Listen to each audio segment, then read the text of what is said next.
Welcome, everybody. I apologize. I'm a little late, 2 minutes. I'm back in Orlando, Florida, full of gratitude. I think every time I travel away from the United States, I come back full of gratitude. There's nothing like the United States. Belize I had beautiful people I met. I'll tell you about it soon.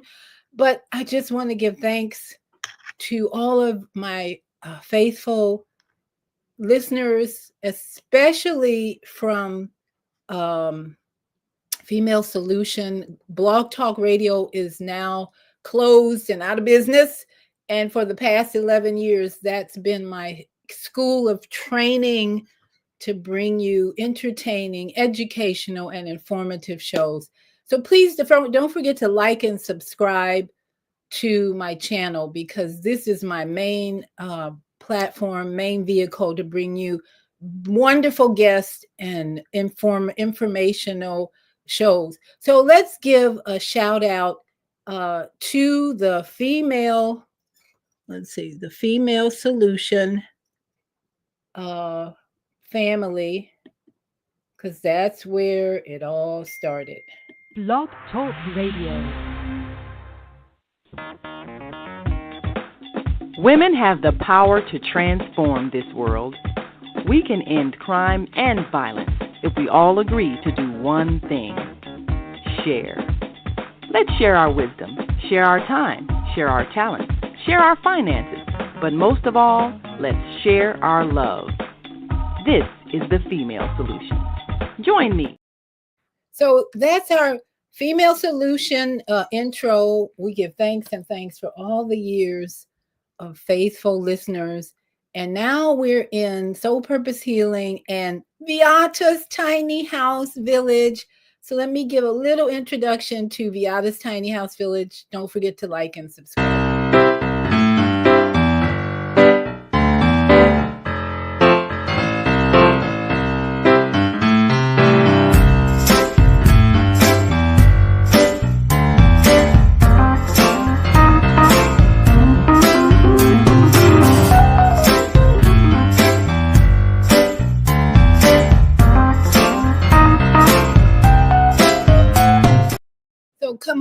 Come on in.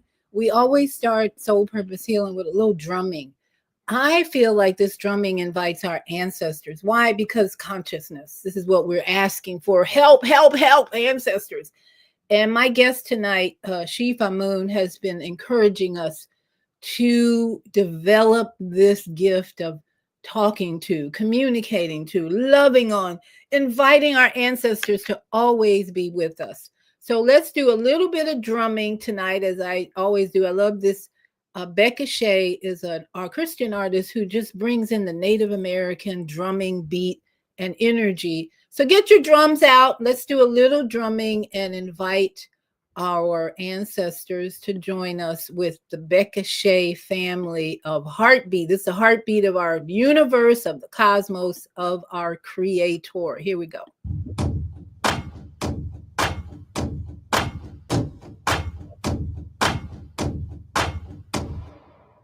And has blood has ransomed people for God.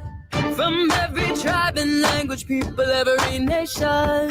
Where warriors have fallen, there's a resurrection coming. It's your time to rise and shine. Wake up, you sleeping giant. The wounds of injustice are being healed by the peace of Yahweh. It's bringing us power through unity. Where warriors have fallen, there's a resurrection coming. Tribals come alive. Yeah, wake up, you sleeping giant. Your heartbeat, I feel it. Yeah, I feel your heartbeat. I feel it. Yeah, I feel your heartbeat. I feel it. I feel your heartbeat. I feel it. I feel it. Yeah, I feel it. Yeshua, bring us together. Bring us together. We cry. Yeshua, bring us together. Bring us together. Together we cry. Yeshua, bring us together. Bring us together. We cry out your heartbeat, oh, your heartbeat. This is the hour to know whose side to stand by. Raise up the standard in battle for every fellow tribe. Where warriors are fighting, there's a revival igniting. Search for such a time. Yeah, arise, you blazing fire. Brave one, stand firm and listen to your destiny. The rhythm of our Father moves with victory. Where warriors are fighting, there's a revival igniting. So, my soul, God, and arise, blazing fire. Your heartbeat, I feel it. Yeah, I feel your heartbeat, I feel it. Yeah, I feel your heartbeat, I feel it.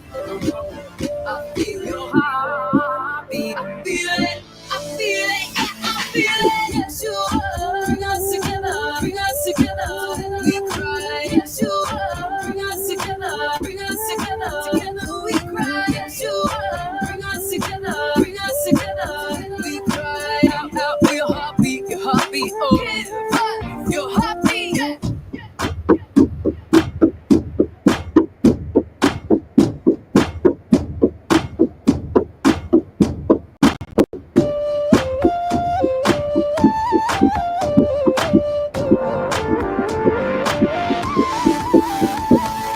Yes, you are. Bring us together. Bring us together. We cry. Yes, you are. Bring us together. Bring us together. Together we cry. Yes, you are. Bring us together. Bring us together. We cry out, out for your heartbeat, oh, your heartbeat. Yes, you are. Bring us together. Bring us together. We cry. Yes, you are. Bring us together. Bring us together. Together we cry. Yes, you are. Bring us together. Bring us together. We cry out, out for your heartbeat, oh, your heartbeat. All right, all right. We are back in the studio, and my guest is here. And for those of you who don't know the name Yahoshua, that is the Hebrew name of the what many know called Jesus, which is a whole nother show. But Yahshua, in my mind, is a spirit of love and truth. And the scriptures told us that in the last days he would come back in the clouds. Well, the clouds are right up here, and we got a lot of people in my life who are being anointed with a spirit of truth and love. It's beautiful, beautiful thing to observe people walking in truth and love, just like my brother Chief Amun, who's here with us tonight. And we're going to talk about we're going to talk about the 40-day preparation for the 40-day meditation for one. I got to call into the on air everywhere. And we're going to talk about from Reiki to a higher form of of hands-on healing energy power. Because last Friday when we left off with the show, we were talking about Reiki, and Chief Amun informed me that there's a better way. I'm all for better ways to do everything, because what we've been doing in the past is not working necessarily. So if there's a better way, we want to hear about it. So that's what our Chief Amun is here to share with us. So greetings, Chief Amun. How are you this evening? I'm fine. How you Good. doing? I'm great. I told you, when I spent 2 hours in Atlanta airport last night. That was miserable because it was so cold. I don't know why they think they need to freeze us in the airport, but so waiting for a delayed flight. And so once I got to Orlando, I'm just grateful to be back home. The plane landed nicely. It's like these days with planes acting crazy and things, I'm like, the plane landed. When I got off the plane, I said, great landing. And the pilots are always glad to get a compliment on their landings for some reason. They say, oh, thank you. Yeah, great landing. So I'm in gratitude. So I'm excited to hear from you about not just Reiki, which I do. As I said on Friday, I practice Reiki on myself, and I believe that's why I'm in such great health, partly along with other things I do. But Chief, take us, maybe start with from Reiki to higher ways, better ways to use your own energy to help people balance and heal their body? Well, Reiki is you basically learn how to tune into your own energy field or the electromagnetic field or the aura, and to change that aura to a positive type field by thinking positive thoughts. And once you learn how to feel that energy, you're able to share that energy with others. It's basically taking that energy that's around you and then giving it to someone who needs it.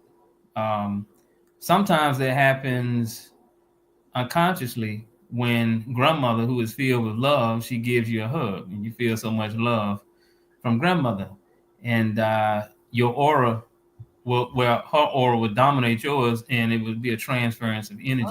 You see that? Um, a higher form of that is to awaken those the dormancy of the glands inside of the person, and they call it the kundalini or mbilili, that fiery serpent at the base of the spine. And some people hear about this from the Himalayan monks, and they talk about them doing levitation and telekinesis and so forth and so on. And so it multiplies that energy field times 10 or even more. And you can do all sorts of things with this power. Whereas just using the base bio electromagnetic field of aura and manipulating it to be just positive and sharing it, which is good, but the science gets deeper, where you can awaken that kundalini, that fiery energy, and that serves as the fuel for you to do many things. I mean, healing on a whole nother level, like we talked about telekinesis, um, many different sciences, alchemy, and so forth and so on. So those type of sciences, of course, it takes more than a three-stage certificate.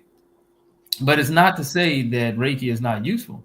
And I don't like to really make comparisons, at least not publicly.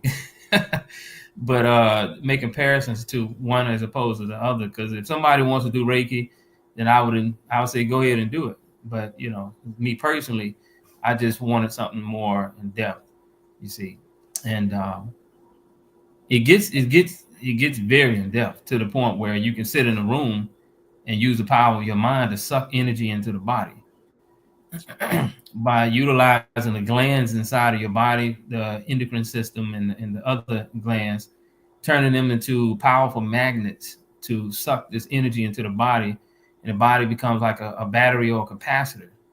And once you get to the point where you can touch somebody hands, and you can lock their muscles up in their body, or their fingers, or what have you. So I mean, it's a lot more in depth, you see. But it's just about focus, dedication, and consistency. I mean, pretty much anybody can do it, but not everybody's focused. Not everybody has the discipline to be able to raise that serpent fire. And I would say some people are afraid of that serpent fire energy being utilized, being Yeah. promoted. Wouldn't you say, especially if you grow up in a Christian environment, household? So many things are called new age. I remember, I love Yanni. I don't know if you ever heard of Yanni music. That music got me through some really challenging times of my marriage. Yeah. Oh, I love it because his music is all orchestra, mostly no singing. It's just harmony. And people call that new age music. And I was like, new age music, whatever. I just know the vibration is healing for me. So even with what you're talking about, Kundalini energy is real and it's truth. And I mean, some people on YouTube and say you have to be careful because you can't raise this energy. What would you say are some of the cautions, if any, about even Kundalini energy or going into a new area or phase of healing like this? Well, doing any type of spiritual rituals, you always want to make sure that you're pure. It's kind of like trying to take, let's say, some high pressure fluid or high pressure water and pushing that water through a pipe that has trash in it. You see that? And it could cause the pipe to burst, or likewise in the body, you can have a short circuit if the person is not pure, because purity reflects in the energy, and that energy in the form of vital life force flows through the body. So if you have uh, let's say certain parts of your body just out of tune, and you expose your body to high levels of energy, you can damage the cells, or burn something out, or what they call a short circuit. So that's why in all initiation systems throughout Africa is all about purification. Purity is the number one thing. You have to become pure.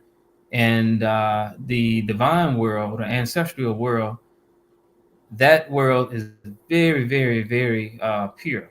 So the purer you are, the closer you can get to that world. You see that? So some people don't understand to be good as opposed to be bad. They don't understand how to translate that over into, let's say, spiritual technology, and uh, uh, as thoughts are things, emotions are things in the form of energy frequencies. So if I'm thinking positive, then it's going to reflect in the energy frequency. Thoughts are vibrations, you see. So you want to be in line with the higher planes, or the divine world or the mental realms. You have to have very pure thoughts, very, very pure thoughts. And that's when there can be more likely to be a transference of energy from you to them to you. You see that? And Yeah. communication is much clearer. Have you ever heard of the biblical term, or it's actually something Yeshua or written that the Messiah said, you can't put new wine into old wineskins. Have you ever heard that? I heard something similar about the teacher and the disciple, and how Yes. yeah, and the disciple was begging the teacher to teach him the higher secrets of healing and so forth and so on. And the teacher said, "No, just keep fasting and meditating, and I'll let you know when you're ready." And the disciple just said, "No, no, I want to know. I want to know the secrets of the universe now. I want to know the secrets of the universe now." Just kept begging and begging and begging. And so he said, "Okay, invite me to your house for dinner." So the teacher went to the disciples' house, and when the food was ready, the disciples reached in the sink to wash out some a bowl to put the food in, and the teacher stopped him, and he grabbed the bowl with all this clutter and dried up food in it, and said, "No, give me this bowl." The disciple said, "I can't put nothing in that bowl when there's that much clutter and garbage in there." He said, "Likewise, I can't put the higher secrets inside of you with all that clutter and garbage inside of your mind." So be patient, and it's another thing that has to do with the drive and focus and consistency a person has to have when one of the disciples or students of one of the spiritual teachers, he was asking him, "Please initiate me into the higher secrets. Initiate me, initiate me." He said, "No, you're not ready for that yet. No, initiate me, initiate me." She said, "Okay, meet me in the evening time, in the creek where the water is." He was gonna go through a purification initiation, and he met him, and the master grabbed his head like in baptism and pushed his head under water, but he didn't let him come up. So he was fighting and fighting to get up, and finally the master let him come up. He said, the master asked him, "How did you feel?" He said, "I felt like I would do anything to get up out of the water." He said, "When you have that type of zeal, then and only then will I initiate you into the higher secrets of healing and spirituality." So a lot of our people ask for things, but the way that the initiates look at it, they don't really want it. They just asking until you get to the point where you're willing to risk your life for it and give your life for it. That's when that door opens. So ask, asking you should be given, seeking you should find, knocking the door should be open. You cannot come knocking on the door; it will never open. You have to bang on the door, and you have to beg, not ask. You have to seek as if you trying to find a missing child. So the I was trying to help a friend who has been constipated for years to um, balance his energy and heal the glands and the organs that were out of balance and weak. And the conversation about the new wine's skin and the old wine skin came up because he has been in the Seventh Day Adventist church for years, and he actually brought out a book by the woman who started Seventh Day Adventist. And the conversation in this book was about how the creator only you only need fermented grapes. That's what blew my mind was the wine. If you think about it as fermented grapes, that is what will that's the new wine. But if you don't have the fermented grapes in the old wine skin, the skin will burst. So imagine somebody who's been constipated, they're not flowing. So when we start talking about meditation, what things are going to interfere with receiving the benefits of meditation? I guess we could go into that because you already talked about Kundalini energy and how the vessel has to be pure, basically, and even thinking of wine as fermented grapes and all that symbolism. Let's talk about what about the temple, this sacred temple preparation for a meditation that will benefit this temple. What is going to interfere with that? We're going to talk about how to prepare and all. What do we need to do to prepare? Well, I think the mindset is that, spirituality is a way of life. It's not something that you just do, but it's a way of life. And so a person first has to look at, what they have on the table. Um, you got to look at, what type of music you listen to, what type of foods you eat, how you treat other people, what you think about most, what do you expose to your mind through the media. You have to look at all of that. Everything that's not life, you have to remove it from life, actually. And so once you look at every aspect of your life and make sure that your diet is covered, what you sit and think about is covered, so forth and so on, then you start the practice of meditation and stilling the mind. A lot of people run into things like, their mind is racing like a horse, uh, just moving in circles. Well, that's normal when you first start, but it begins to slow down after weeks of practice until you reach a point where you hit stillness. Now, the big mistake that people do, they begin a process of meditation and they still they still doing the old things. They still have these old ways, like the types of music they listen to, too much television, too much this, too much eating the wrong foods, too much eating of the right foods. You shouldn't eat that much anyway. So that agitates the mind, and all of these things start to bombard their minds when they're in a state of meditation. So they find that, well, I just can't concentrate. My mind is still spinning. That's because you keep adding new stuff to your mind. You have to purify your life, then go into the meditation process, you see. And you have to sustain yourself at that point. But when you remove these bad habits from your life, you replace them with good habits. You don't leave holes in your life. You replace these things with good habits. I was listening to bad, loud music that used to agitate my mind. Replace that to natural music, with natural music. Instead of processed foods, replace that with wholesome foods, and fast as well. Cleanse the body out. Give the system a rest and let it strengthen itself and heal itself. And so those are the things that a person would have to look at approaching meditation. And one of the things I've heard so often from especially Christians is if you empty your mind to meditate, the devil's going to come in. Have you heard that one? Something similar to that. I've heard the outer mind thing. I've heard meditation, you open yourself up to the devil and stuff like that. I've heard stuff similar to that. But it's not true, because within us is the divine light. So when you remove all this stuff, like this clutter, like I was talking about, the bad music, bad foods and stuff, that's actually the devil.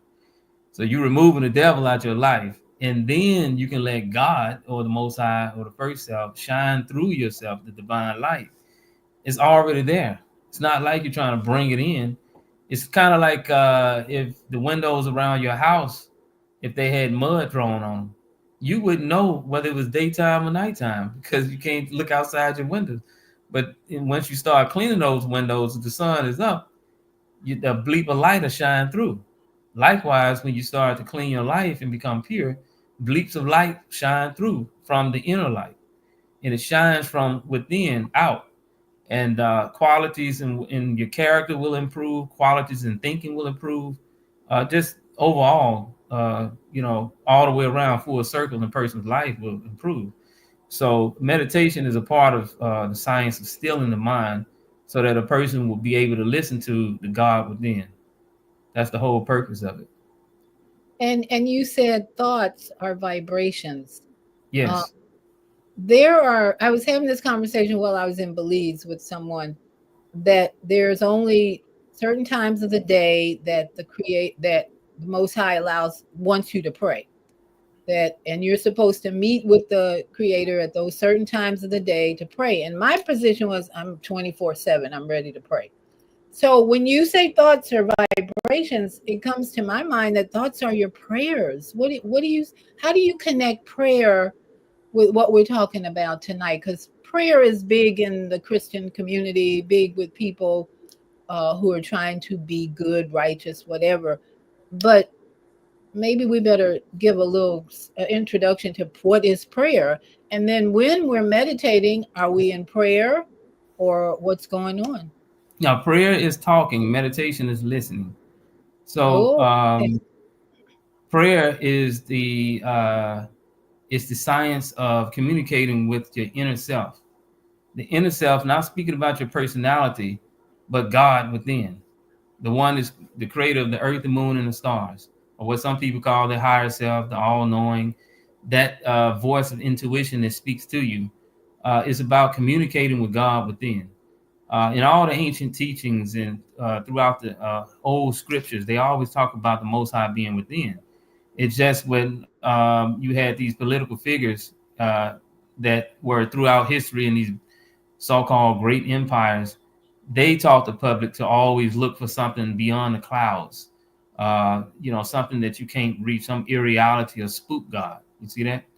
But the source of everything is within. So prayer is the science of communicating with that which is within you.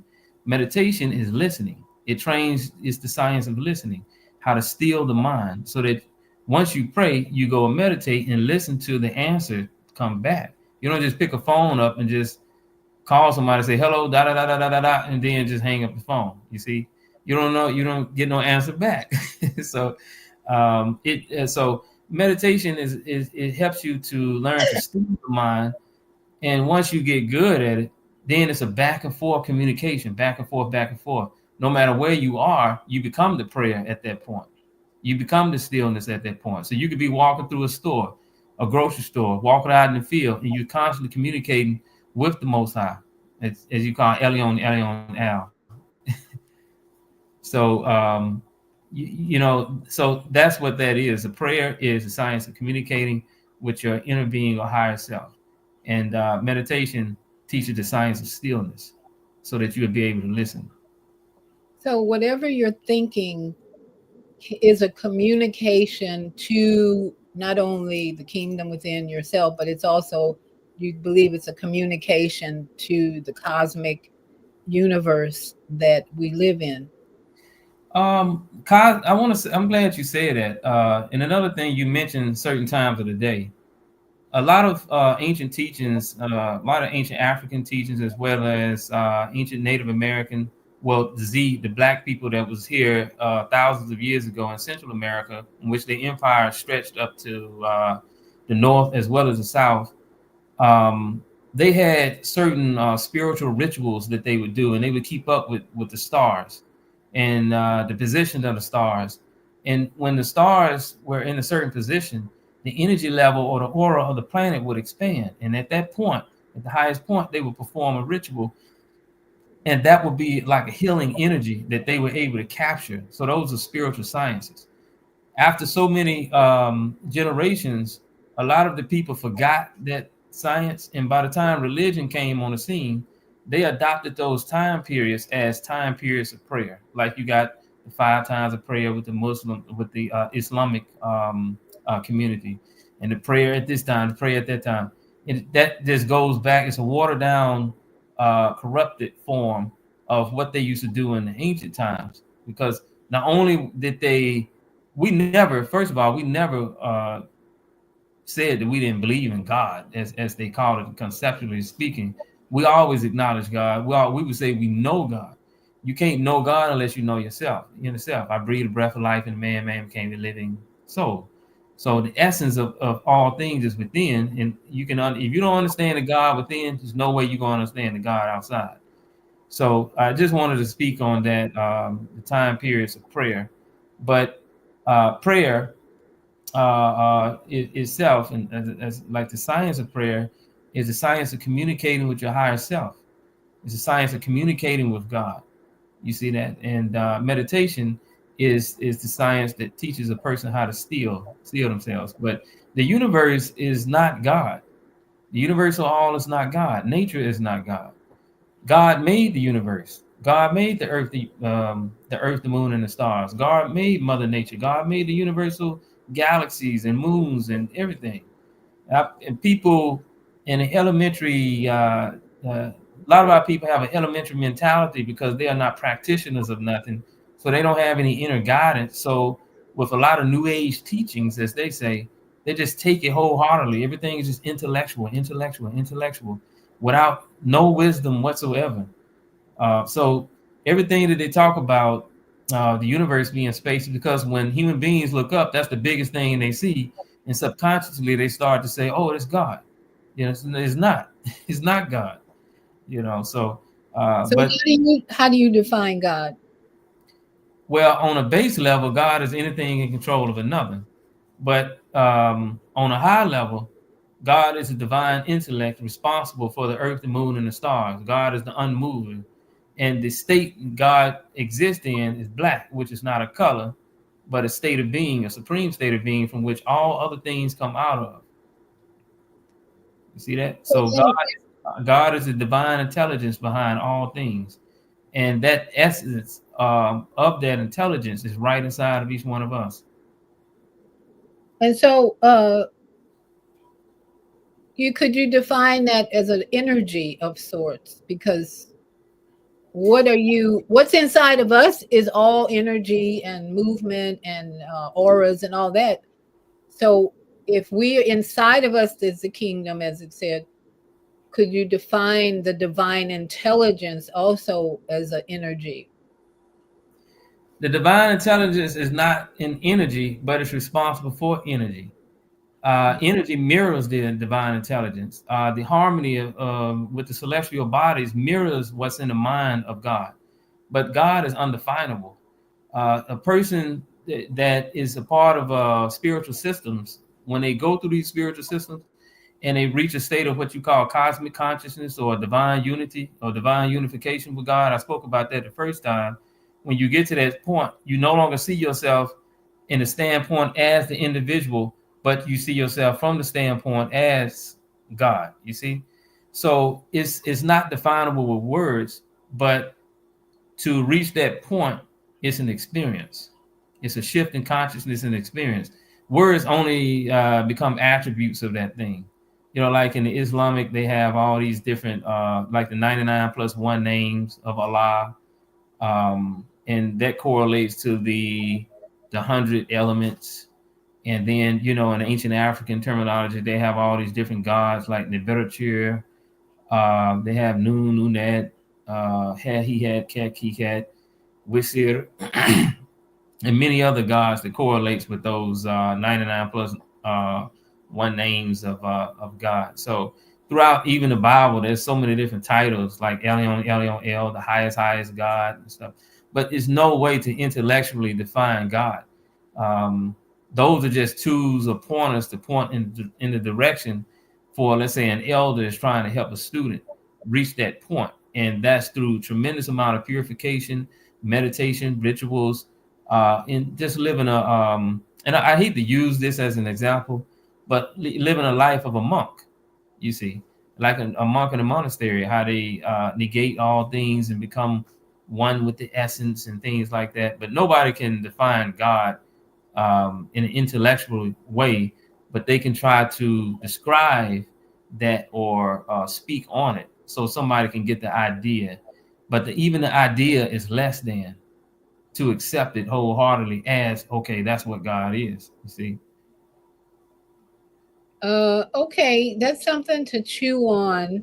As Mama AZ would say, let me put that in my peace pipe and smoke on it. Because we're all, many of us are looking for a close relationship with the Most High. And what that means is maybe different, as you just described. It can be different because it can't be put into words you're saying. It's a divine intelligence. So how, if I'm looking to have a close relationship with my creator, the Most High, there are things that I can choose to do to have that closeness, or at least to have that consciousness of what the divine intelligence means, right? Yeah, of course. Of course. That's the words the words are just used to describe something or are there for pointers. Like we were talking about, you know, it's a brown and a white horse jumping over the fence, right? So we say, look, the brown horse jumped over the fence. The white one did too. But we didn't connect the word horse to the color white. We only said the white one jumped too, or the white one did too. But colors can't jump. So we just use words to describe things. And everybody has intuition. Everybody feels things. They don't understand why. Even children, they feel danger. They feel happiness. They feel this. So when you tell somebody, hey, purify yourself, meditate, go do this prayer, do this. And when they do it, they always come back and say, I just feel so much better. I feel so wholesome. It's like my whole body, they got all these spiritual experiences that they have. Imagine you have people like that dedicate their whole life to that. I mean, just spending days and days and months and years with such a lifestyle, you see. And people like that reach a state you will find that they call cosmic consciousness, where they literally become, well, in certain schools of thought, they call it you become God man or God woman. You know, once you reach that state or oneness with the creator. We have quite a few comments in YouTube, and our on air everywhere network is open. So let me start with a few comments here in YouTube sharing peace and what is that? Modamancho from Godly Expression. Modamancho. Thank us, Godly Expression. And Peace Chief from BS Virginia 01. And then we have Peace and Love, David E. Jenkins Jr., and as well as Tanisha. Tanisha, you keep disappearing out of my YouTube link. Don't you want us to see you? Do you want to come back in and say hi? Peace and love, she says. Peace and love twice. Yeah. Okay. And come back if I see your face again, I'm open up your camera.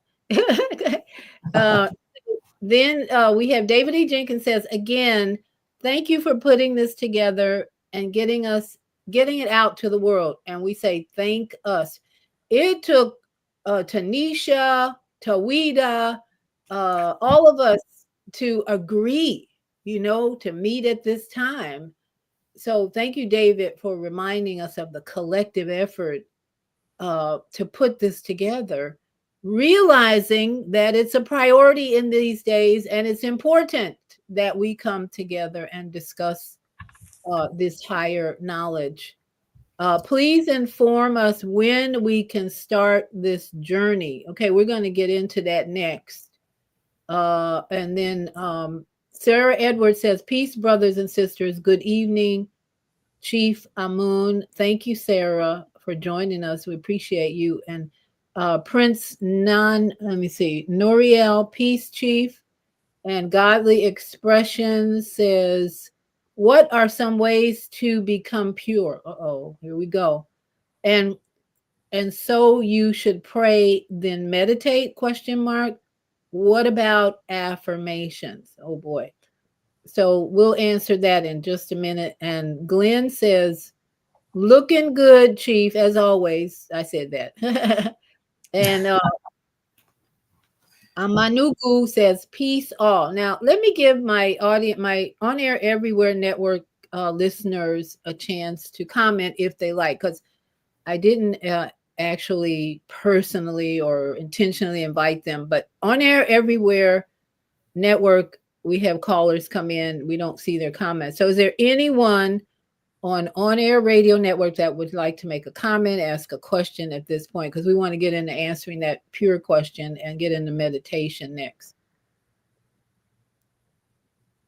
No questions on Air Radio Network? Okay.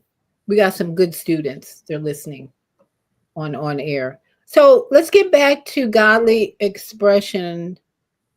Well, David wants to know when we can start the journey, and you're going to let us know that, right? The meditation journey, right? Yeah, And then, but do you want God? I'm going to show this question again. What are some ways to become pure? And so should we pray? And so you should pray more than meditate, question mark. And what about affirmations? I'll let you handle that one. The first thing I would do is first look at my life and look at what I got going on in my life. I mean, most adults, they understand, what they need to stop doing.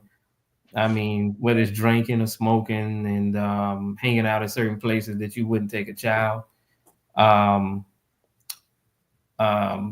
the basis is, of course, you got to look at your diet.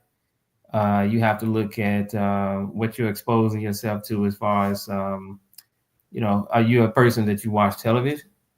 You're a person that listens to demonic music that you may call rap music or some forms of R&B. So you have to look at those things, and you have to cut those things out, swap them out with better things like more wholesome music, foods, processed foods, and things like that. Like I say, there's a book called How to Eat to Live. You can go get that book offline for free. I don't know. A lot of people try to say, "Oh, that book is outdated." Look, 2 + 2 was 4 in the year 1908, and 2 + 2 is still 4 in the year 2025. Truth is truth.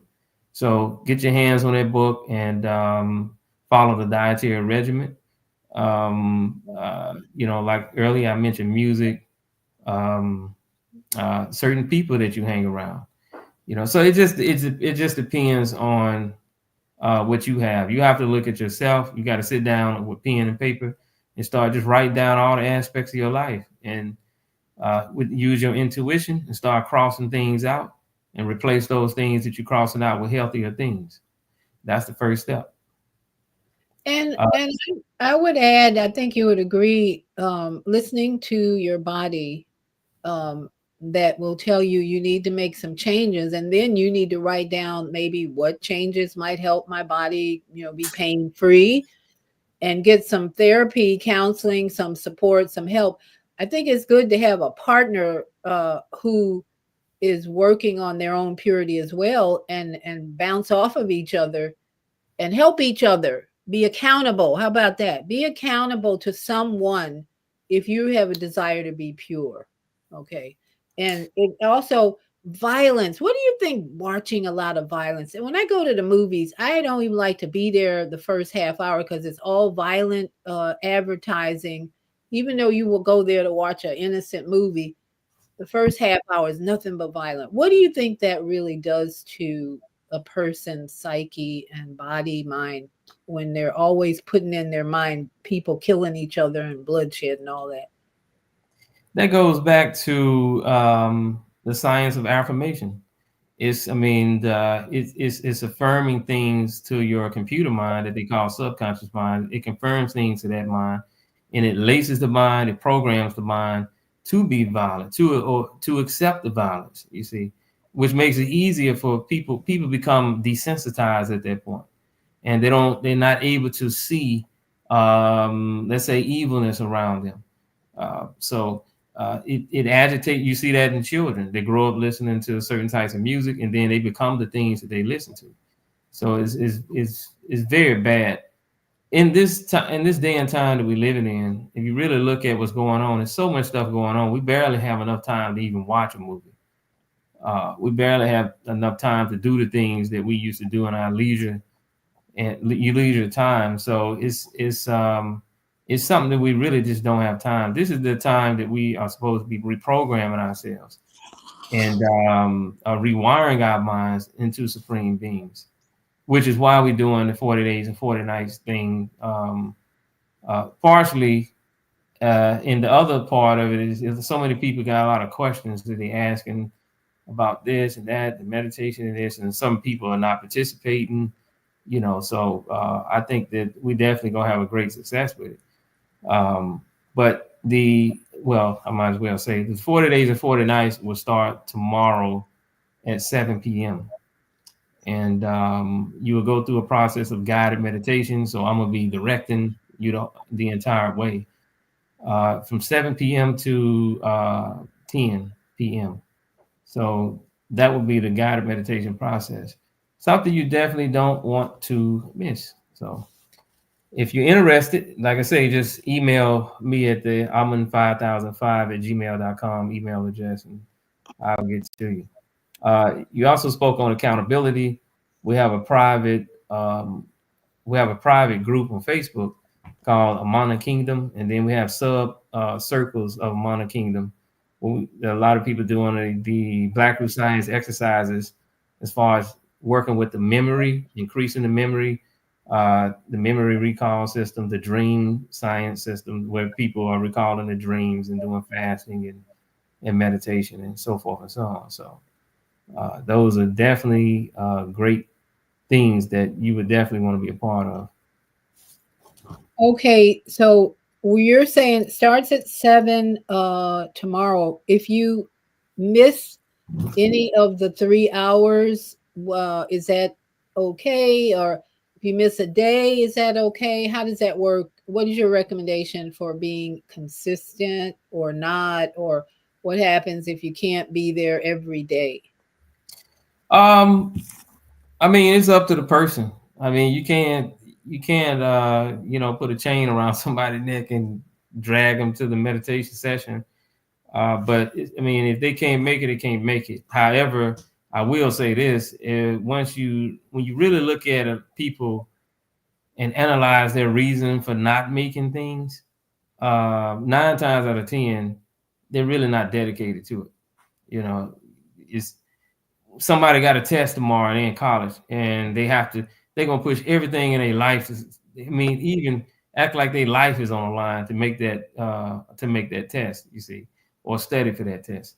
So, our people are not putting forth enough effort to invest in their own souls.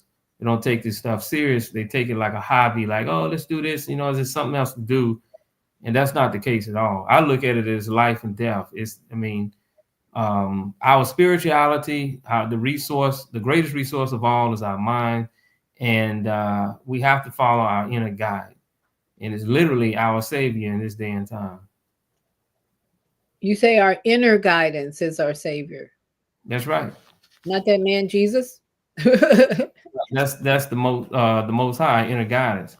Well, in the monarchy, we follow the wisdom of the elders, the teachings of the elders, and what they do teach is that what Yeshua HaMashiach or Isa ibn Miriam taught is 7 levels of teachings, and he was a supreme being or a master teacher, but there was others that came with the message, and what they taught is very important as well. But we're not really into, let's say, worshiping Jesus and so forth and so on, but adhering to that wisdom that he gave so that we can make our lives more wholesome, you see. So if evolution is the solution, which is one of my teachers, but his promotion is every time he's conducting a teaching, how does meditation help us evolve? Meditation, it does everything. I mean, you have let's say if you go swimming, when you swim, you exercise every muscle in the body. Whereas opposed to you go to the gym, there's just certain things that you would focus on. Here, you focus on this part of the body, focus on that part of the body. Concentration focuses on this, visualization focuses on this. Meditation actually does everything. It does, it's like a full body workout. But that doesn't mean that we don't need the emphasis of concentration. But meditation, it evolves us and expands our consciousness. Because what happens is the more still you become, especially in this day and time, you get closer and closer and closer to that divine consciousness. You see, and the more you get to that closer to the divine consciousness, all the different aspects of your character begin to upgrade itself. All the thousands of different aspects of your soul becomes, and your soul, which is the personality, aligns itself with God within. It becomes closer and closer and more aligned, and that person becomes more and more and more mature. And this is on all levels: mentally, emotionally, physically, everything. And we have another comment from our sister, Mama Bonfire. She says, thank us for you and this beautiful, beautiful brother. Aho, she's out there in Arizona with the natives. So thank you, Mama AZ. Good to see your name and energy. I haven't seen you for a while, so I'm glad you're still on the planet. So can you give us a little sample meditation tonight, a guided meditation tonight, maybe a short one to help us kind of prepare Yeah. for the journey that we're going to go on. If you want to be in a full body workout this week, the next 40 days, then Brother Amun, Chief Amun, is going to give us a little sample, maybe. Well, I'll just say, go ahead. No, go ahead.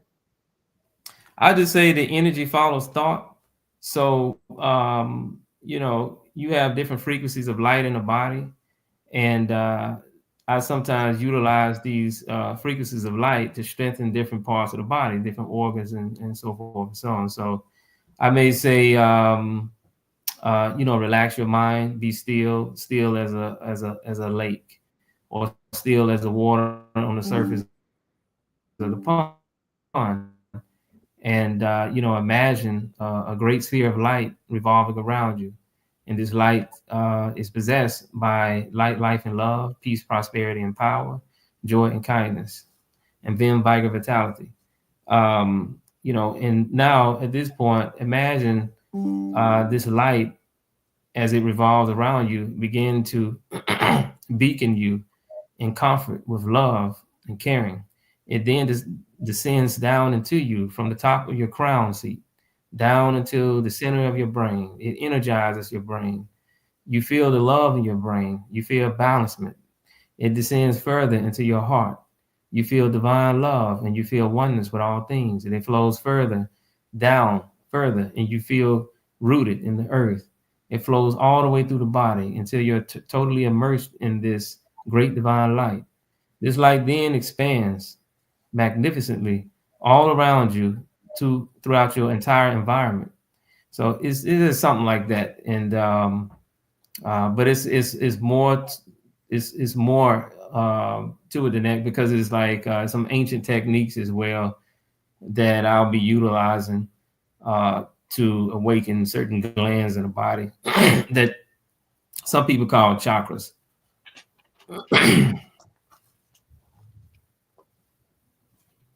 So what if, to 7 to 10, it's likely that people might fall asleep. Well, sometimes people fall asleep with 20 minutes of meditation. Some people fall asleep in 10 minutes, so it trains the mind and the body to be able to go the distance.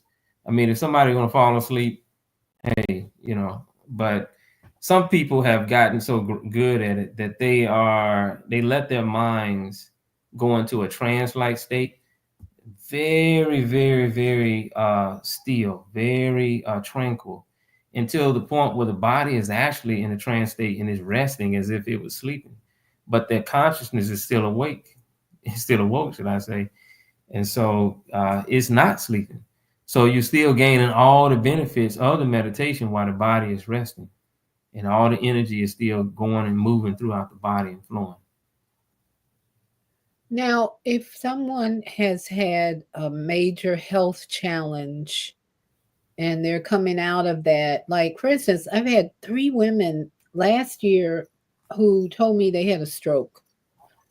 So, two of those women I know are on the other side. Well, actually, all of them are on the other side of that event where they had to spend time in the hospital, and they're out of the hospital, and usually people are doing a lot of supplements after that, and trying to do juicing and all that. How do you can this type of individual participate in a 3-hour meditation, or do they have to do some other work? How would you prepare them for 7 to 10 meditation for 40 days? That's different. That's very different. That's very different. It's different for each person. You know, some people may not be physically fit. They can't sit down that long, what have you. The only thing I can say is do the best. Do your best. I will say that this type of meditation is not just a mental and a spiritual thing. It actually strengthens the organs in the body. Um, so it's not like that's why I always say that spirituality is not something that's isolated over there. Spirituality is everything. It's everything. It's nothing outside of spirituality. Even physical is within spirit. You see. So anybody that has some kind of like some ailments or what have you, this would definitely be a plus for them. If they can't sit for 20 minutes, then they don't have to sit for 20 minutes. It's not like they're going to disrupt anything anyway. You see, I'm just saying that the distance that it will go is 3 hours. And for those who want to go that distance, they can go that distance. So it's the person's choice. So, is there a cost for this meditation for 40 days? Yes, it is a cost for the meditation. The cost is a $50 donation. Um, and the courses that we have, all the courses are 300. And those courses, they span about 6 weeks. But to start on Monday, which is tomorrow, they just need to email you to find out how They to need to send. email, yeah, to find out the process. And I probably would just get information to Sister T, or that you call Tanisha, and we'll go from there. Okay, so the email again is on here. Amun, I know I put it in here. Amun 5 AMUN 5005 at gmail.com, right? Yes. Now, do you play And music during your meditation? yes, Okay. the reason I play it's a science to that as well, because when you have the brain waves just moving at the same when you have the same type of brain wave and there's no adjustments, there's no shifting of the mind, people tend to experience boredom.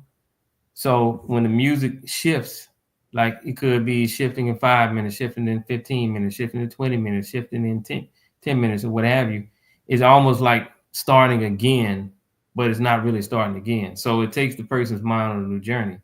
Like they talked about that before. They noticed that children that was watching television, they was more attracted to the commercials than the actual television program, because Yeah. it was something that would just keep changing and changing and changing. So you take that to the level of adults, it's the same thing on a certain level. Well, nowadays, it's like adults got minds like children too, because the attention span is like a child. You know, you can't even get a lot of adults to sit down for 5 minutes to listen to something. You see, because the Yes, mind is so agitated. that is so true. Uh, so this will be it will be truly a journey. Let's see. All your devices, save photo. I'm trying to Sister T sent me a nice picture. I'm trying to see how I can pull this up on Yeah, mindful right. meditation. Yeah. My phone over here going off because she's sending it to me. I like it. mindful meditations. Let me see. I think she sent it to my photos. Maybe I can pull it up in my photos. No, it's not in my photos.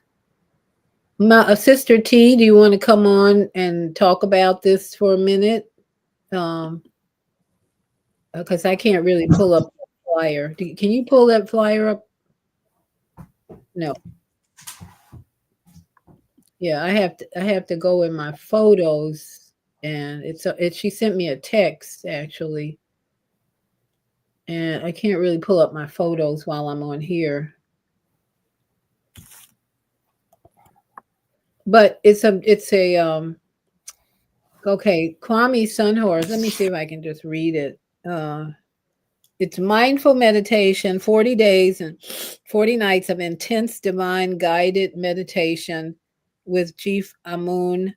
A journey you do not want to miss. For more information, email Chief Amun at your email, which I gave. Begins Monday from 7 to 10. Any questions? Let's see. Kwame Sunhorse has joined us, and he says dopamine addiction. So, are you talking about the meditation, Kwame? Are you on air everywhere? Do you want to open your mic? But what do you think he's referring to? Dopamine addiction. That does meditation become a dopamine addiction? Would you say? The difference between, they like to say dopamine addictions, in a negative sense, people that's strung out on pornography, Oh, which is they have a dopamine addiction, and it throws that the chemical balance of the chemical substance in the human body, it throws it sideways, and it desensitizes the person. Whereas meditation is more centered. You have certain chemicals that are utilized because chemicals actually work with the vital life force and the electrical impulses that moving through the body. It's kind of like, we'll just say it this way. You have a car and the old radios, you have that knob, you're able to turn that knob, and you see that little red line going across the stations. uh-huh. See that? And going back and forth across the stations. Wherever somebody with a dopamine addiction, that red line will go straight to the right or left or stuck in one spot. You see that? And then static starts to come in, and they jacked up, but they have to rebuild themselves by cutting themselves off and go through a healing process. Basically, the body or the brain recalibrates itself and have a balancement of all the chemicals that the brain deals with. But meditation, it gives the person to go all the way across the bandwidth of right or left, all the way, without any kind of hesitations, and it makes everything clear. You see, so a person can enjoy meditation, but a lot of times people, again, they like to smoke marijuana or take certain drugs or something like that and then try to meditate, which is not, that's incorrect, because it just hinders the progress. And then you'd be dealing with, well, I took this and then I seen this man walking through the walls or something that only exists in your reality, that doesn't exist in actuality. You see that? So now you're damaging the brain and the mind. A Dogon high priest, actually, somebody asked him, can we smoke weed? Isn't that wrong, smoking weed? He said, I didn't come here to weaken your mind, I didn't come here to weaken your brain, but to strengthen it. Okay, so Kwame is saying Wi-Fi is dopamine. Was that, yeah? And our meditation in EMF free environment. What? Wi-Fi is dopamine. Well, if you think about, we're addicted to Wi-Fi because he said dopamine addiction. Wi-Fi is dopamine, and our meditation in electromagnetic frequency free environments. So I'm not sure what that means. He needs to call in. I'll say it this way. I would ask him to rephrase what he's trying to say, but or what he's trying to ask. I'm not sure if he's asking a question, but when you're dealing with the bioelectromagnetic field, and when you're dealing with the radiation that's out in the atmosphere right now, uh, what they found is that when you're chanting Om or doing these intonations, or when you raise the frequency of the bio, or expand the light in the body, it acts as a barrier to all those harmful radiations, microwaves, and all these other harmful frequencies that's out in the atmosphere, such as EMF. You see that? So that's why a lot of times, and you also get more psychic. You see, and that's why a lot of times people go through a long period of meditation, and then they reach for their cell phone and they feel pain. You see that? And it's Oh, because they have opened themselves up and become more sensitive. But when you open yourself like that and expand your light, it immediately it acts as a energetic form of fasting, because it begins to repair the cells in the bodies as well. Just like fasting, when you have, it produces a lot of stem cells that go and prepare damaged cells. You see that? So meditation helps a person to expand that energy to act as a barrier or a force field,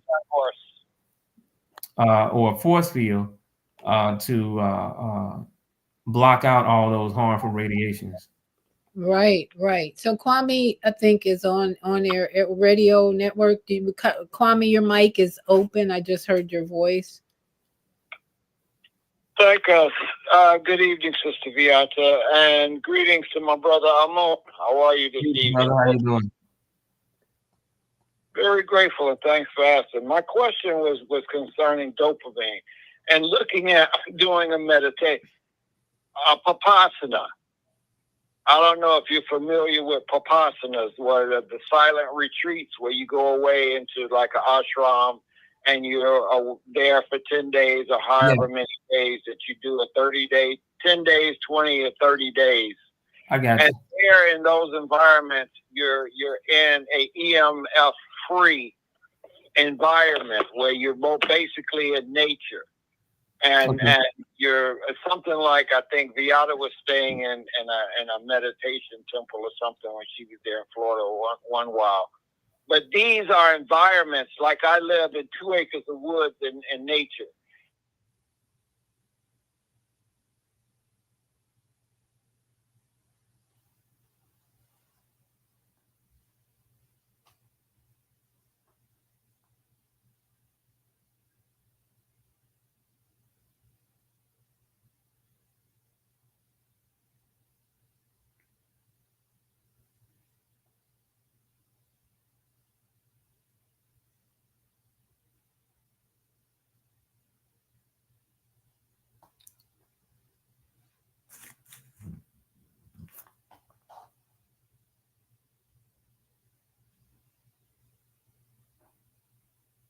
And sometimes it becomes most chaotic because the person is so used to having those energies in them.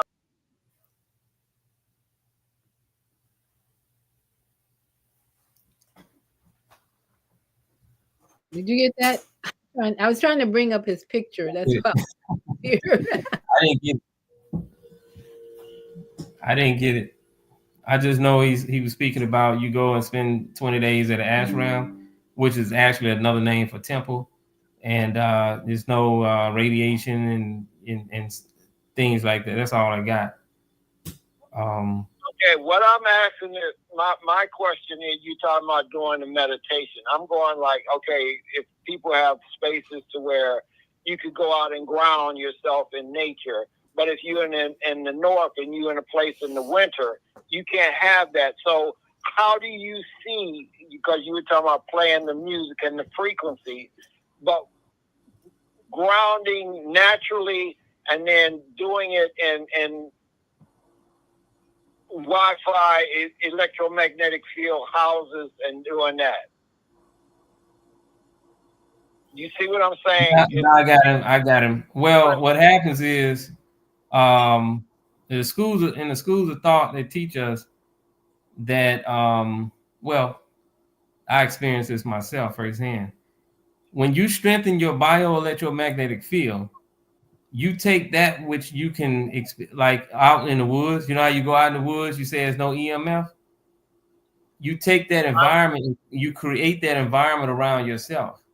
Once that bioelectromagnetic field strengthens, it begins to create that environment around you. You see, and then you will feel wholesome as if you were in the woods. You see that? But some people prefer, oh, well, I don't want to create this thing. I just want to go, which you can, that's your option. You can go somewhere where you don't have any of this and you just go and you sit and you start out at a peaceful state. You see that? But everybody can't do that. So some people have to start, they may be in an apartment building in New York. If they tap into themselves, which they can tap into themselves, especially in 2025 when everybody awakening, that energy within them begins to grow and it expands outwardly and it creates that barrier around them and they can get the same sensation. Okay. When I was in Belize, we traveled to an Airbnb and we didn't have the code password for the Wi-Fi. So we running around, what's the password? We calling the lady who owned it. What's the password? What's the password? And my friend was saying, well, you know, if you're going to go off the matrix, you can't be dependent on Wi-Fi. And I'm like, well, as long as I'm doing blog or not blog, but as long as I'm doing YouTube and shows on Sunday night and Friday morning, I got to have some Wi-Fi. So it's like we don't have to stay in that state of dependence on cell towers, because there was a huge cell tower on this island we were on. That's how I got Wi-Fi. But when you disconnect from the matrix, or when you disconnect from dependence or addiction, as he's saying, on the system that allows us to be here today, then you go into telepathic energy and other ways to communicate. But until then, meditation, how does meditation kind of help us transition from this addiction we have to things we really need to communicate like this, or to get into another state of communication, a higher state of communication? Well, meditation, the experience is lovely. I mean, it's beyond anything you can ever experience. I mean, I'm pretty sure you probably felt it, especially when you have that divine energy flowing through you, the Kundalini. And I mean, you just go through so many levels of consciousness, and it's like you just feel with light. And then you begin to see light. You begin to see lights moving around in the dark room, and then the air becomes luminous. You see what I'm saying? So it's not like you can't do that. You have spiritual masters, or what's considered to be spiritual masters, or high initiates from Africa that live in California and other areas, and that's over here in the States, and they still do supernatural things in the States. You see that? So it's not impossible, you know, that you, since you're here, you're hindered. Only thing you have to do is tap in and create a force where you're strong enough, and you can create that environment and becomes a barrier against all the things around you, or else we would have been dead a long time ago. It's not that difficult, actually. Right. But the meditation is needed to help us transition. Definitely. The meditation exercise is like a muscle, like you lifting weights, you doing push-up. Meditation is like a mental muscle. It's a spiritual muscle. It gives you the ability to learn how to tap in quicker and quicker and quicker and more easier. You see, and it helps the consciousness to grow. You see, so it's definitely needed, especially you got all this agitation, a lot of agitation in the air. Meditation helps to science of calming the mind. See. Yes. And speaking of meditation, as I mentioned on Friday, my new book is out. I keep saying renewed book because I wrote this book 11 years ago. And because publishers were contacting me, not just about my book 11 years ago, but my dad's book, they want me to do something with that as well. So my new book is available, and I'm going to bring it up here on Amazon. So you can, it's an ebook. So you can find it on Kindle. You can get it through Kindle for $7.99. Let's see, Kindle. Yeah, $7.99. This sacred geometry was created by my friend Van Dorn Henant, and it came about because Master J. Rue told me I needed to create a cover from my intuition. So just so happened that Van Dorn sent me this picture. This is sacred geometry, which when you meditate on it, it will give you an enhanced energy in your body. And so I'm really grateful to have Van Dorn to allow me to use this as my cover. So this is it. This is the cover on Amazon, and it's also available on let's see, let me put this up.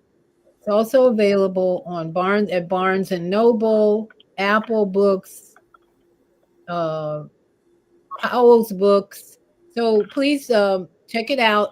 It's a manual on how to prevent disease in your body, and it was written as out of my sister's journey with breast cancer, where she taught me a lot about the energy of emotions that will cause disease to flourish. If you're not in a higher state, a higher vibration and frequency of love, forgiveness, and joy, that's when you will have your body will start to change the cells in your body, mutate and cause tumors and so forth. So this book will give you my journey to discover that in different people, as well as how I'm keeping my body pain free and energized at my age. So here's the information on where you can get it. And as I said, uh,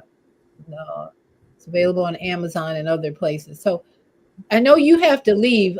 Sister T sent me a text. So Chief Amun, final words. The email is here for you to contact him if you want to go on this meditation journey starting tomorrow at 7. You want to email him at amun5005@gmail.com. It's your choice, your decision, your time to move into this place of evolution. I would say it's going to be a journey of evolution. Any final words, Chief? And then I know you have to leave. Oh no, I just enjoyed it. I'm happy to share and break bread with the brothers and sisters. I call them gods and goddesses. But I just advise everybody to continue to allow their ancestors to guide them and to be more conscious of the Most High within them and their inner voice, because it's never wrong, never. Yeah, and how do people listen to that inner voice within? In the book Black Root Science, there's exercises for that. The book that was written by tribal members of the Bakatla people of Botswana and South Africa. They put certain exercises in the back of that book that teaches you how, which the higher self, they also call the first self, as in the first thought, the first self, and how to listen to that voice and become more keen to that voice, and how to turn the volume up on that. There's other things that you could do as far as mirror exercises, going before the mirror and so forth and so on. So um, you can get, if you want the Black Root Science book, well, I tell you what, if you contact me, I can give you a free PDF copy of the book. And if you email me at amun5005@gmail.com, I'll send you a free PDF copy of that book. And yeah, just go to the back of the book and you'll see all the exercises there. And I think someone was texting me, asking me, or someone's asking to show the meditation. So here's the flyer: mindful meditation, 40 days. And I'm trying to figure out where else I can post this. If you, I know what. She sent that to me in a text. I'll put it on my Facebook page tomorrow or tonight. I'll put this flyer on my Facebook page tonight. Okay. as a reminder. And are you posting it? Do you have a Facebook page? Yes, we run the Black Root Science page on Facebook, the one that has over 400,000 followers. What? Yeah, What is it? Black Root? Black Root Science. Everything is capped. Black is capped, root is capped, separate words, and then science. Only the first letter is capitalized. Everything else is lowercase. So if you go there, that's one of the pages we operate from. We also have a private page that has about I don't know 1,800 people, and then we have my personal page is Salah L, SALAAH hyphen EL. So you can go there, and I got a lot of writings that I post, inspirational writings. Okay, I posted Black Root Science Facebook page. Do you post this when you meet me on Toper? Do you post that on those pages as well? Most sister, we have a sister that does most of the posting. Sometimes I go in there and I post things, but I will post this flyer. I'm just now getting it, just like you just now getting it. Oh, okay. Well, Yes, I will. Sister T developed that. She did that. I'm just now. Okay. Well, I'll post this on my page tonight. All my pages, in fact, I'll post it tonight, and we'll see what happens. Gathering those who are hungry. You know, you said something about one of the ways to prepare is to change your diet, and diet is inclusive of what you're seeing, what you're hearing, and what you're putting in your mouth. Yeah, it directly correlates with the consciousness of the person. And also in the schools of thought, they teach that any initiate that always had food on their stomach, they never ever developed any feats of magic whatsoever. Say that again. Any initiate who had food on their stomach? Yeah, like people that eat too much, it's always gobbling up stuff, snacking and stuff like that. They never climbed the evolutionary spiritual ladder inside of, let's say, the temples of ancient Egypt or certain initiations amongst the Native Americans. They only ate when necessary. As a matter of fact, the highest initiates, they would eat once every 3 days, sometimes once every 7 days. It's just hard to do in this type of environment unless you're not working at all. Well, that's why we all should be working on our diet and especially eating less. I'm like one meal a day is enough for me. And meal, why by meal I mean just eating like maybe two or three courses versus drinking a smoothie. Sometimes I'll make a smoothie in the morning, but that's it. Sometimes I don't eat anything till afternoon. But all of us who are on this journey to have develop our intuition and our intimacy with nature and creation and all of this should be eating less food at this point. Yeah, less wholesome food. Even learning how to combine foods is very important. So you can take wholesome food and combine it the wrong way and have certain chemical reactions in the body. And one sign of that, or negative chemical reactions in the body, and one side of that is gas. That's one sign of it. So um, Yeah, and that's because when you fruit, there's an old rule of digestion energy. Fruit should not be eaten with any other food because it digests quickly because of the simple sugars. If you eat, especially something like watermelon, and with a steak or bread, you're gonna have gas because oh, yeah. that watermelon is meant to be digested quickly, almost like it's like water. And if you try and eat watermelon, and you know, I notice at Chief Amun at picnics, they do that all the time. It's watermelon, it's barbecue, it's potato salad. We just stuffed all that stuff together, and I'd be thinking, whoa, that's not gonna be good. That's not gonna be good as far as the gas that's gonna be created. But that's one of the things we should start being more conscious of. Don't you think? Yeah, definitely. So I think we have enough information out here, enough knowledge out here where nobody should be confused, really, if they are doing some kind of spiritual practice and allowing their inner selves to guide them. They shouldn't have any issues as far as being confused.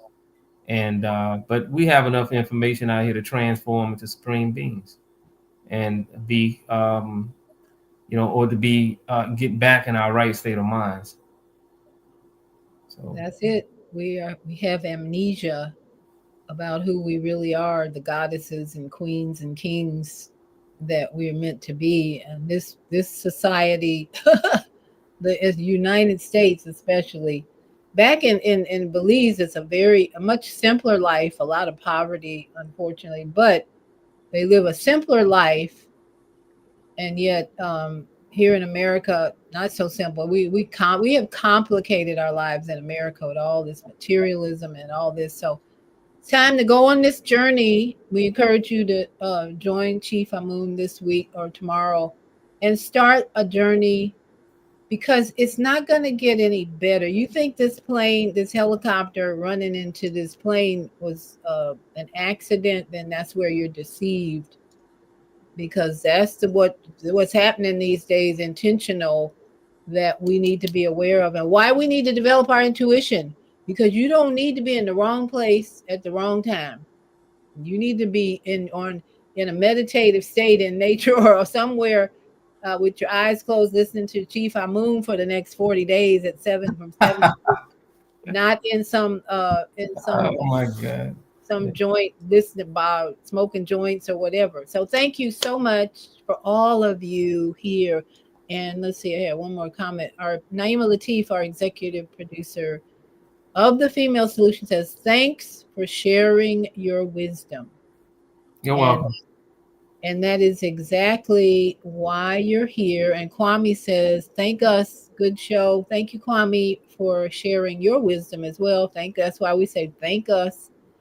And all of our global family, we're going to say one thing. Yes, Are you gonna join us? Yeah, I'll be there. Yeah, I'll be there. Now my grandkids are here, let's see, tomorrow and Tuesday, but they're usually preparing for bed around 8, so I might be a little late, but I'm gonna try to be on time tomorrow. People tell me I need to work on my timeliness. So, yeah, we look forward to seeing you, and want to hear the results of what you thought about it. So. Oh, okay, sure. Yeah, because I'm all about meditation to resolve anything and everything in my life. The deeper, the better, the longer, the better. And that's where I need to be disciplined, is going longer. Because I can meditate. I meditate every morning. I thank goodness I'm retired or semi-retired. So I don't have to jump up. Other than when my grandkids are here, I go and make hot chocolate for them and sit at the kitchen table university and talk to them before they go to school. But they don't want me lecturing. So my mornings are meditation in bed, rotating my joints, being thankful, and preparing for a new day. So yeah, I'll be there tomorrow for sure. Okay. All right, so everybody have a great evening, and we're going to say goodbye to our global family right now.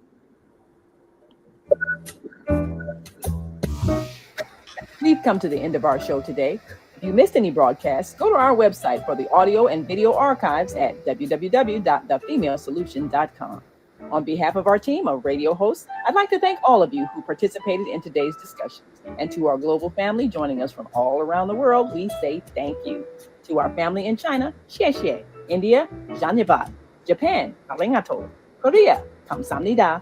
Russia, spasiba. Germany, danke. Poland, dziękuję. France, merci. Spain, gracias. Italy, grazie. Egypt, shukran. Ghana, madasi. Nigeria, eshe. South Africa, Ngiyabonga. Senegal, Jaref. Kenya, Asante. Israel, Toda. Pakistan, Shukriya. Afghanistan, Tashakur. Saudi Arabia and Palestine, Shukran. Assalamu alaikum wa rahmatullahi wa barakatuh. And we say namaste. And Satnam to all my yogi friends, and aloha, aloha to my Hawaii family. And again, we send out love to North Carolina, who's still recovering from their hurricane winds, and California still having fires. And oh, yes, we just send love all over the planet because there's something going on everywhere. So, Chief Amun, we'll see you tomorrow. Have a good evening. And thank you all for being here. Everybody's come back tomorrow morning. Zelda's Monday morning mindfulness. I didn't see anything from her this evening. We send out love to our sister Zelda. Another person in her life has transitioned. So she's in the school of transition and grief this year already. Again, so we just send out lots of love and comfort to her as she processes another family member leaving the body, which is part of life, but we know it's a period of adjustment. Love you all. Mwah, mwah, mwah. Take care and see you in the morning.